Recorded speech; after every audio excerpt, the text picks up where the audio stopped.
டேய், இந்த யூடியூபர்ஸ் அடேங்க அப்பா, ஏன்டா இப்படி ஆயிட்டீங்க? கொஞ்சம் கூட ஒரு மனசாட்சி இல்லாத அளவுக்குலாம் டைட்டில் போட்டு அப்படியே குழப்புறீங்களாடா நல்லா.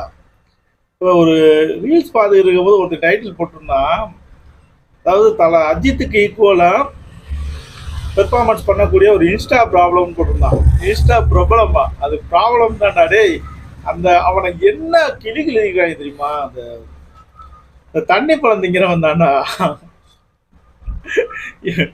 ஐயோ ஐயோ, அவனை போய்கிட்டு இந்த அஜித்தோட சேர்த்து வீடியோ போட்டு வச்சு இவன் யார் அசிங்கப்படுத்துறாங்கன்னே தெரியல ஒண்ணு. அப்புறமேட்டு பார்த்தா இங்கிட்டு பார்த்தோம்னா நயன்தாரா குழந்தைய தூக்கிக்கிட்டு போனாங்க. நாங்கெல்லாம் கயிறை கட்டி தரக்கூடாது, தருத்துறது இழுத்துட்டாடா போறோம் பாவிகளா.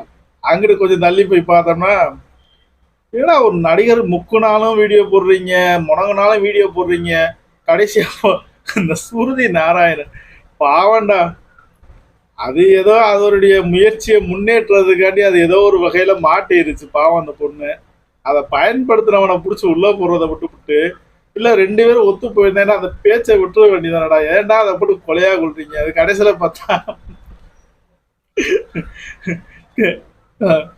ஸ்டேஜ்ல ரொம்ப அதாவது கியூட் ரியாக்ஷன், தண்ணி குடிக்கும் பொழுது கியூட் ரியாக்ஷன் போட்டிருந்தாங்க. டேய், உங்களுக்கு எல்லாம் மனச்சாட்சின்னு ஒண்ணு இருக்கா இல்லையா? கியூட்னா என்ன, ரியாக்ஷன்னா என்ன? உங்கெல்லாம் உட்கார வச்சு குச்சி எடுத்து குண்டியிலே அடிச்சா கூட நீங்க திருந்த மாட்டீங்கடா. இதுக்கு பேரு கியூட் ரியாக்ஷனா? ஆனா டைட்டில் போடும்போது கொஞ்சமாவது மனச்சாட்சியோட போடுங்கடா, பாவம்டா மக்கள்.